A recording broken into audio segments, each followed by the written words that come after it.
participatory practice of the city of Ankara. So to start this conversation, Dr. Sava, please, can you briefly explain us what this experience of citizens' assembly in the capital of Turkey consists of?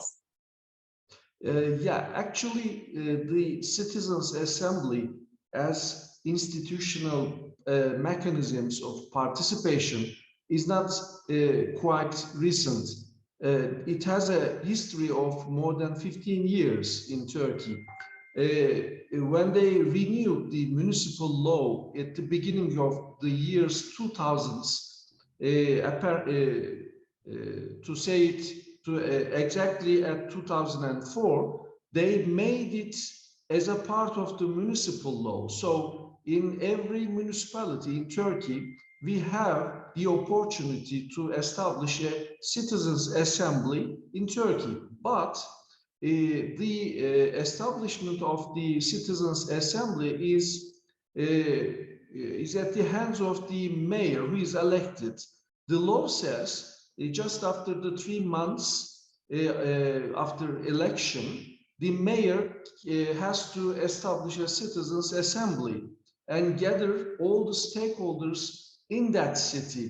But up until our experience in Ankara, we cannot say that this went perfectly because of political reasons or because of lots of other reasons, because it's politically dangerous to gather a significant amount of stakeholder in a city and then give them a voice. So the mayors generally do not prefer to establish a citizens' assembly.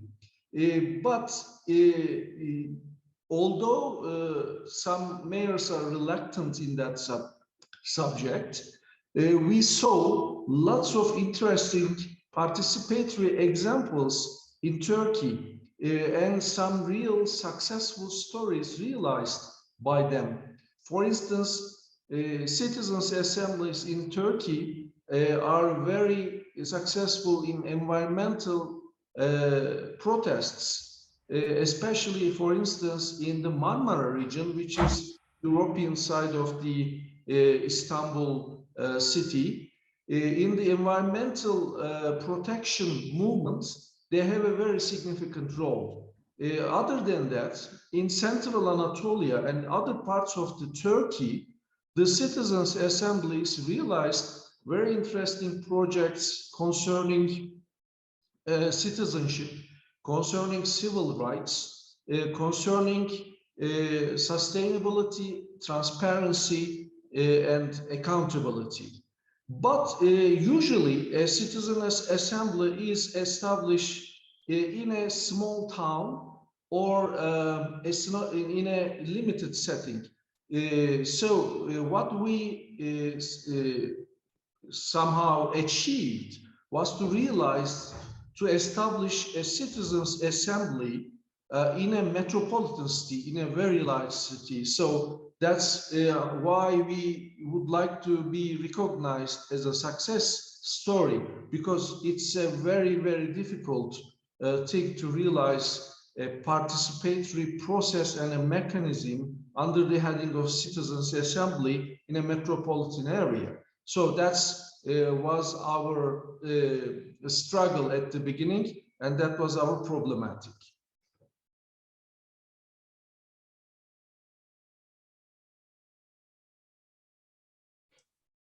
Yeah. Thank you, Savaş. I don't know if you want to start with the question. You are on mute. Yeah. Now it should be fine.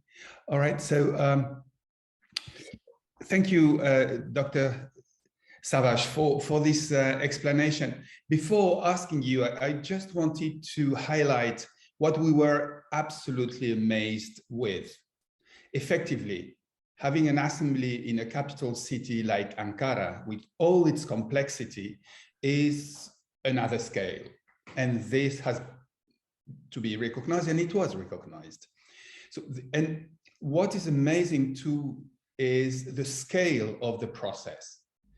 As you were saying, 600 organizations and stakeholders, capacity to mobilize over 2,000 volunteers, 35 working groups. This is extremely interesting because you went down into society with the capacity to do. And another striking element is the speed of your implementation. I mean, having these huge results that you were mentioning in 1 year is absolutely amazing. Thank you very much, Professor. Yeah, and I would like to continue saying that what I liked as a jury member and are your objectives: gain trust, which is essential in any democratic process. Definitely. Define local policies and strategies, and working through community awareness, because this is usually what is lacking even to engage, and demonstrating concrete solidarity. Yeah. I consider, and we consider as the jury members, that your methodology, you know, in having general forums, 400 working groups, 200 focus groups, it's a mix of different methods that put together gave a plus. And one of your focus was on special consideration for gender, which is not a trivial issue in Turkey, and disadvantaged groups. So my first question would be, could you tell us more about what you call special consideration to gender and disadvantaged groups? Could you share with us a little bit of that experience and focus? Thank you. You would like to learn more about how we tackled the problem of gender, isn't it? Yes. How did you do that, you know, in the methodology, in the results? Tell us more about that dimension. Yeah. Actually, the problem of gender is one of the most significant problems in Turkey nowadays, because we've been ruled by a conservative Islamist government for more than 20 years. Nowadays, the Turkish society is one of the fault lines is related to lots of issues about gender, especially the women's rights, women's security, women's involvement in all the processes, and all the other gender issues related to urban life, actually. And I have to put our experience in a historical framework, first of all, to let you understand better our experience. Another problem in the city of Ankara was that the mayor, the former mayor, was also a very strictly conservative and Islamic man who was notoriously known for his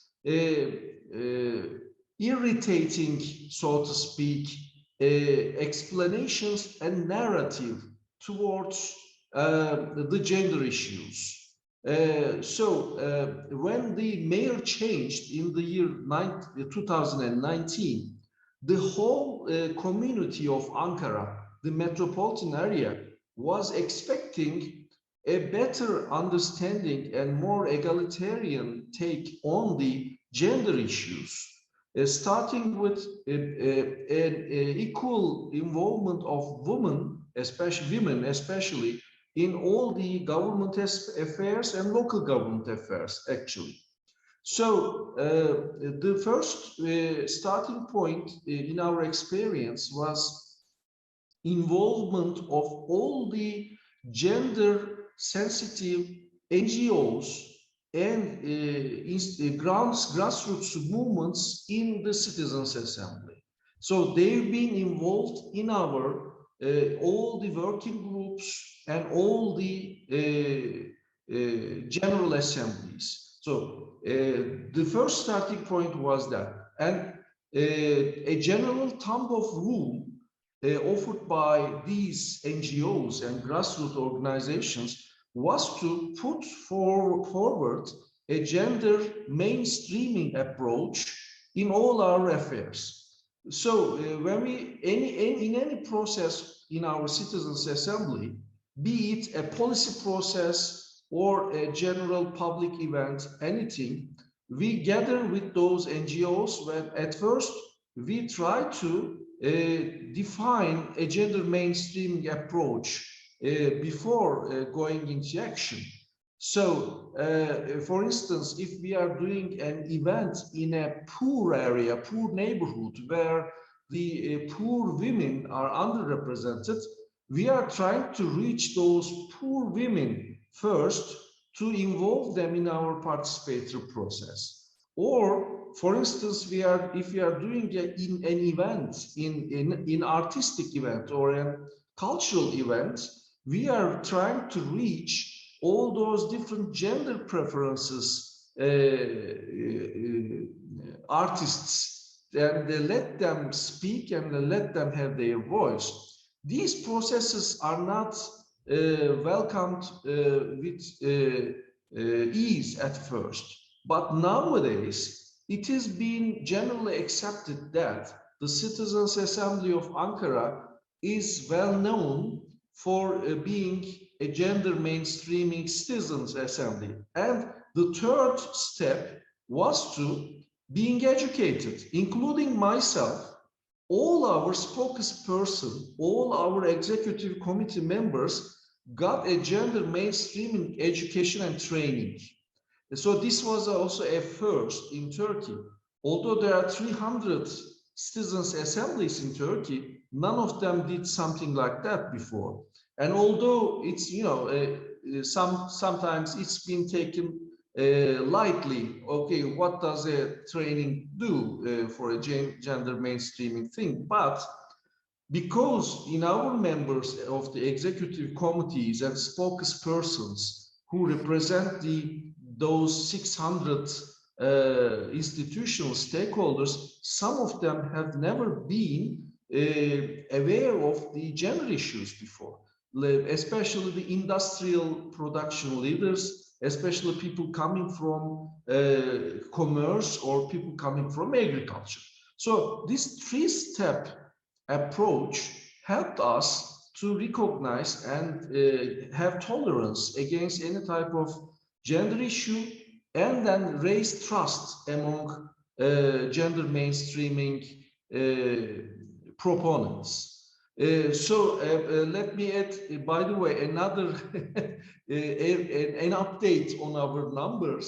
Now our institutional member number doubled at the last General Assembly. Now we have 1,200 institutional stakeholders. Wow. And our number of volunteers rising up to 4,000.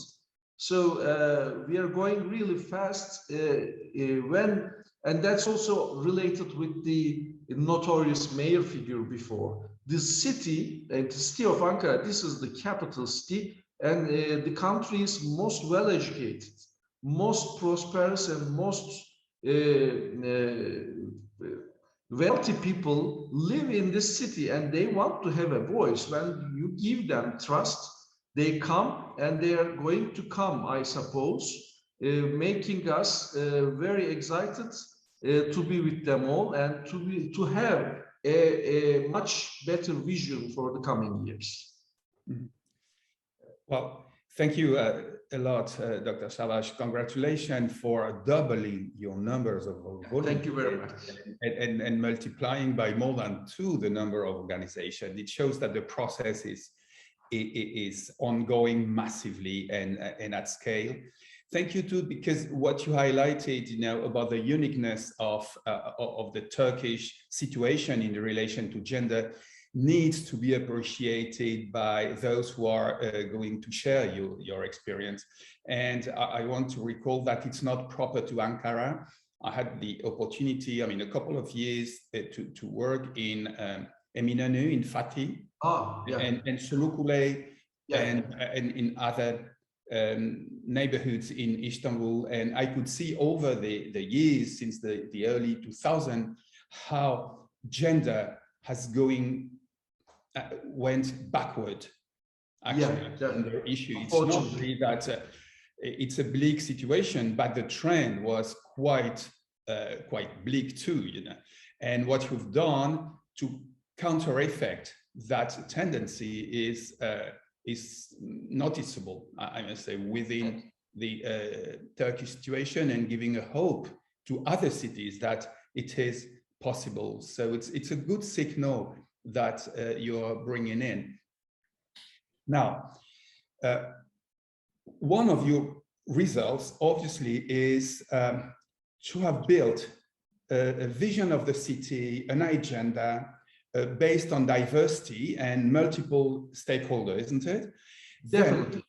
Then, the big issue, not proper to your movement and process, but most assemblies and dynamics which are with stakeholders, is how are you going to translate these multiple visions and this agenda into reality, into the neighborhoods, into different sectorial policies, into the way the city is going to be organized. So this would be probably the central question. You know, you are at a moment of the process where it was difficult, but you built a vision. You have an agenda, it's unique. But now, I would say the tricky part is really starting. How are you going to translate that? And within this question, what have you achieved so far in terms of translating these visions into policy realities, into program realities, even in projects? What has been really transformed in Ankara so far, beyond transforming mentalities and the way we see the city? Thank you very much. This is a very important question. And to answer this question properly, I think I need to tell you more about the policy-making environment in the city of Ankara to let you understand better the answer of the question. In a typically Turkish city, as probably in the whole cities of the world, we can say that. But especially since we are at the fastest pace of urbanization, especially in our big cities, in large cities in Turkey, most of the stakeholders are focused on getting partial and pragmatic gains rather than having visions of the city. So this reflects on the especially local councils, local parliaments, the everyday political discussions in, for instance, the greater municipality council, which we are in relation to, are usually related to very minor and partial issues. For instance, how big a skyscraper will be in the city center, or which land will be given to which investor type of decisions. So we cannot see a visionary debate in our local circles, which is a very big problem. Nobody is usually really talking about the vision of the city. And this was caused to happen a polarized public opinion in the city. On the one hand side, there are proponents of developments who would like to realize large investments or mega type projects in the city. So to speak, they say that that will soar the local economy. And on the other hand, there are people, academicians or unions who try to resist to those environmentally unsustainable and projects that might ruin the urban identity of the city. So this polarization prevented talking of a vision for the city for a very long time.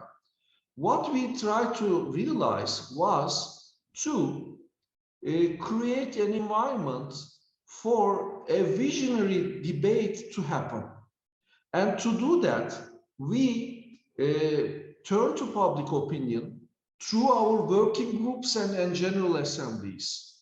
And we have everybody a voice to talk about their issues, but the issues were very carefully selected. So the agenda setting of our activities, I think, is the key. For instance, climate action plan, nobody was talking about it, but most of the problems of the city was related to that issue. So we very carefully selected the discourse of the debate. So everybody could find something to discuss under that heading. So when we gave a debate about climate action plan, all those stakeholders, those who are trying to realize an urban development project or those who are trying to resist it, start thinking in another way, in a broader sense. So when we send our recommendation of the city's preparation of an climate action plan to the council, it's been unanimously accepted because nobody was accepting such a move. They were accepting that they were waiting that we were gonna offer some new investments, or we were recommend avoiding some investments. So this was our prior strategy for so when you take politically correct discourses and start from there, we believe the stakeholders will come together and change their way of thinking and behavior. And this worked, this really worked, because our city was in dire need of climate actions and environmental sustainable mobility programs, agricultural, environmental sustainable agricultural programs. So everybody was aware of those issues, but nobody was talking about that. When we let them talk about it, this became the general public concern. Our vision in that respect is such that probably in the near future, the next generation of local politicians will feel to talk about these issues more often. So the policy making and politics, style of politics will change. When that change, the fate of the city will change. So this was our general strategy, so to speak. Thank you. Yeah, I understand that this is a very soft approach. Definitely. It's a soft approach, which is quite different from the traditional hard approach that sometimes is happening. So it's a real fundamental change of paradigm through which you are instilling, raising awareness, and putting new issues on the agenda with the hope that it will affect the change of minds, which affect then policy. This is well taken and quite inspiring, I must say, for other cities. Now, there's related to that.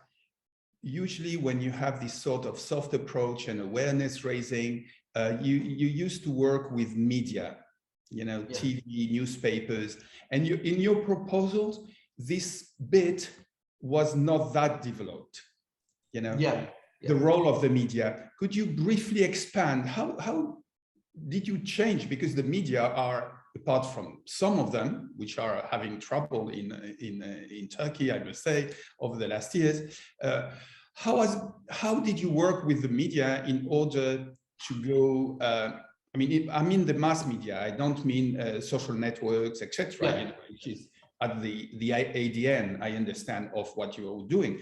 But on the mass media, you know, TV, newspapers, how was it easy? Tell us a little bit more about that. Actually, again, I need to tell you a little bit more about the case of mass media in Turkey nowadays. Our chance was that we started our enterprise in such a period that virtually nowadays mass media in Turkey is nearly close to non-existent. And because apart from the technological developments and all the changes we know about the nature of the media, the existing government suppressed the mass media in such a way that the general public is no longer watching or trusting the mass media. So this opened up especially the social media and alternative media, citizen media channels to have a better opportunity in reaching to the masses. And because the politically corrected nature of what we are doing is not seen as a threat to anybody, the mass media saw an opportunity in us and made news and sharing about all what we are doing. So whenever we do something nowadays, it has a news value for them because there is no political threat in it. So we are trying to very effectively use the social media, and they took our material from social media and use it to publicize and disseminate our message to the especially Ankara community, Ankara media, public opinion, which is quite valuable actually. And there are, I can say that we saw the emergence of new internet news sites just based on what we are doing, because the most important input in nowadays for any type of media is producing content. So we created a citizens assembly which continues to produce content. Our working groups and general assemblies continuously do something, do events and produce content, write reports, write recommendations, and they just took them and they just publicized them, which is very nice actually.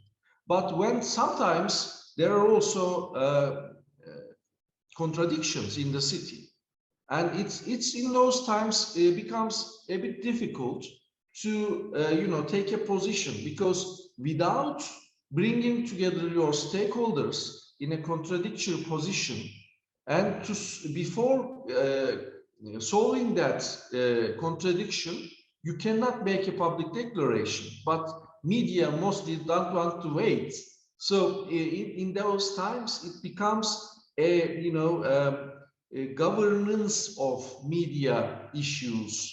So we sometimes do something very innovative things, like call the media representatives and ask their opinions on the subject, rather than do focus groups with them, rather than they are asking us. And actually, they are a part of our citizens' assembly. They are stakeholders in the assembly as well. So this is our take on the media issue. I would like to highlight two issues of what you say, and in the international debate context, which are quite important, is that in this sort of democratic movement of assemblies, what you just highlighted on having the media part of the stakeholders is absolutely central. I would like to insist upon that, in our exchange, because they are opinion makers, and having them, it's half of the battle, I would say, to go outside the convinced, which is one. And the other issue is the contribution, finally, of digital society, which is criticized, as not enabling debate.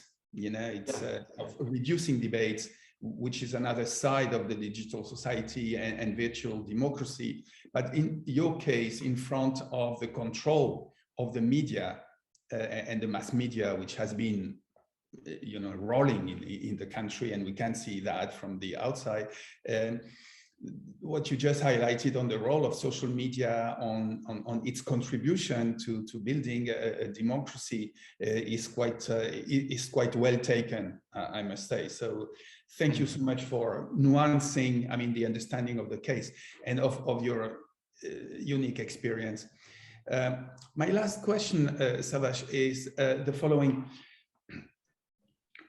We are always in one of the criteria for the international award relates to monitoring, how to monitor, who is monitoring, what are the indicators of success, because you can self-legitimize yourself and say, hey, look how great we are, look at the results, etc., which is fine, and it's part, you know, and it's even, I mean, a good, and it's well, it has to be done. And on the other side, you know, as a professor, there is this knowledge production, you know, this monitoring to have others able to be better convinced, you know, with indicators and doing the same, part of this transferability of that. How, and we didn't hear much in your case on the monitoring, you know, you were very much on the dynamics and building the process and as I said, impressive.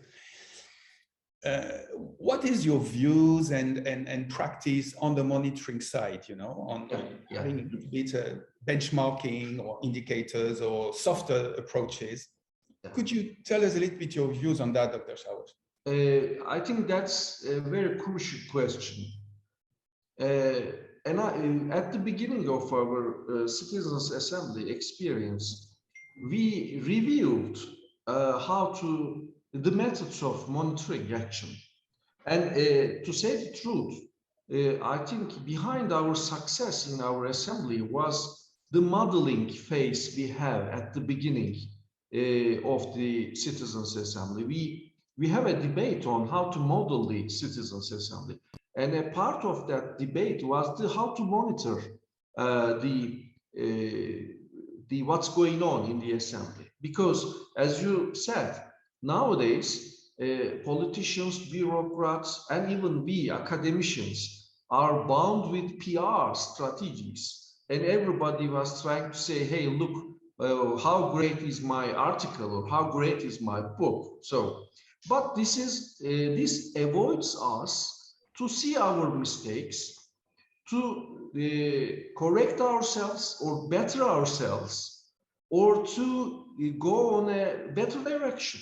So what is generally the real problem behind that? We reached a conclusion that the general problem about this monitoring issue is the authority of who makes the monitoring. Usually, there are two approaches, general approaches. If either you have an internal monitoring agency inside the organization you are having, or an outside monitoring agency. But in any case, you give the authority to the monitoring agency.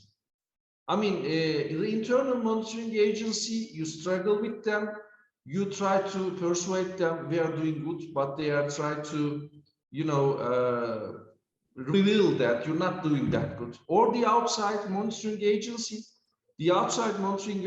look to you, but not fully understand you sometimes, or use their own methodology. And these are all because authority given to an internal external body and related to organizational structure. If you can manage to incorporate every level of organization as some type of monitoring function, this could be a better perspective, we thought. And we, at the beginning, accepted the principle that the Citizens Assembly will be a non-hierarchical structure, a horizontal structure, and each and every working group and the General Assembly itself will produce monitoring documents and monitoring perspectives, and these are all will be disseminated throughout the Citizens Assembly. In our assembly, any member, any representative, any individual could produce a monitoring statement or monitoring note and then disseminated it through our WhatsApp groups. We have a very large bundle of WhatsApp groups, and everything is going on in WhatsApp actually, the communication and daily sharing of bits and pieces of information. Everybody releases any type of sometimes comments, sometimes observance, sometimes impression, and there are very interesting debates going on in all those WhatsApp groups and all those interactions. At the end, we bring together all those monitoring efforts in a report, general reports.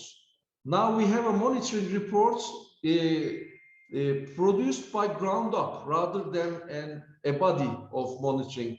And on the other side, since we are a citizens assembly, we don't have that budget to allocate to an external body. So this is how we handle the monitoring situation. Sometimes very basic issues becomes a question type, becomes a point of questions. For instance, why we are using plastic bottles in our meetings to be sustainable. Why don't we use glasses instead of those? Why do we have to come together in a physical environment? Is it necessary?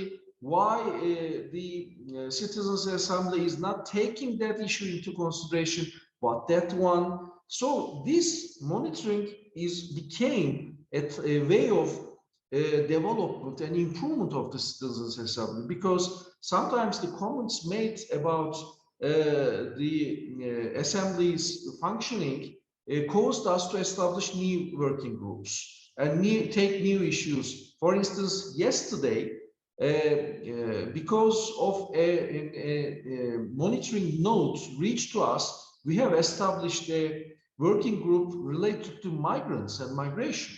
See, nowadays migration is a very big issue in Turkey, not in Ankara, because the government is somehow isolated the capital city from the Syrian and Afghan refugees. But in the whole country, we are having somehow 7 million extra migrants, which is an incredible number, and it's a big problem. So we establish a migrants working group together with migrants. There are migrants inside. So this is our take on the monitoring issue, actually. We believe that the horizontal structure, non-hierarchical organization of the Citizens Assembly is the key to better monitoring of our actions. Thank you so much. And for me, it rings bells on the three key, for me, important elements. One is what you highlight on network society, horizontal relations. It's part of democracy. And I think that you explained that very well, you know, so network society is there and we need to build and integrate it in our processes. So that's a really, really interesting point that was not in the dossier that you submitted as such. Another one is, yes, I mean, the migrant issues, be them political, be them climatic, be them economic, is at the heart of how we are going to build diversity with a democracy with diversity. And what you just said is a sign of hope, because it's so difficult to have different, I mean, Syria and Afghanistan, name them who they are. So that's quite interesting. And the other one, I'm convinced about what you just said, and which is that monitoring is part of empowerment. Sometimes it is, you see, it's considered like a technocratic sort of control, you know, top down, lots of indicators that you need to measure. And what you said is different, is that it's about debates, perceptions, which are not quantitative data, etc., but which is part of the empowerment process. You know, you feel better because you are recognized, your voice is heard, etc. And I think for me, these three elements are another added value of what of your experience. So I think that we could discuss for hours on your fascinating case, but I truly want to thank you for the beauty of this exchange. Thank you also Adrien and all the friends from the International Observatory of Participatory Democracy for inviting me. It's a privilege to have this discussion with you. Maybe one day we will find an opportunity in a conference or somewhere to discuss it all more. Well, point taken, word taken. I hope to meet you. Okay. Thank you, Adrien, for all this. Okay. Thank you, Dr. Savaş. Thank you very much, both. And I just have a really ending answer for you, Savaş. Yeah. It's really a little advice or a little counsel for, I don't know, for mayors or political authorities who are really reluctant to open spaces for participation. So I don't know if you can give us some the interest, no? What is an opportunity for cities to open spaces for deliberation, participation, and co-creation with citizens? I think the most important point is about creating a best practice, Adria. What we are seeing now in Turkey is that after our experience, actually the whole Turkey is somehow watching us, actually. I can say that. And we saw that in Turkish local government system in metropolitan cities is a two-tier system. There is this greater municipality and there is the district municipalities. Before our citizens assembly, which is established at the greater municipality level, actually, there were district citizens assemblies, but they were very small. They were very restricted by the municipal administration. After our success story, the municipal mayors there felt the need to open the area for their district citizens assemblies as well. Seeing that the citizens assembly is not a political threat for their political visions, but rather a great addendum to the vision of the city. And when the vision of the city opens up, it opens up new political opportunities. And that's why we have a motto saying that a clever or a smart mayor establishes a citizens' assembly rather than avoid it. Because if he has the necessary skill set to govern or to tackle all those diversity in a citizens' assembly, he will surely be a very successful politician rather than governing a small number of appointees. You need to tackle with all the stakeholders. This is a challenge. This is the real challenge, because you can use PR strategies to get the votes of masses, but after getting into the chair, getting into the position, you need to take on stakeholders, all that diversity. And when you become successful in this, I openly myself will support that person myself. So that's the essence of our experience. We need best practices and we need to disseminate what's going on in that best practice. So thank you very much, Savaş. I think it's a very good point to end this very interesting conversation. And again, thank you very much both for taking your time with us. Thank you very much. It was a very, very nice and pleasant discussion. Thank you, Professor. Thank you.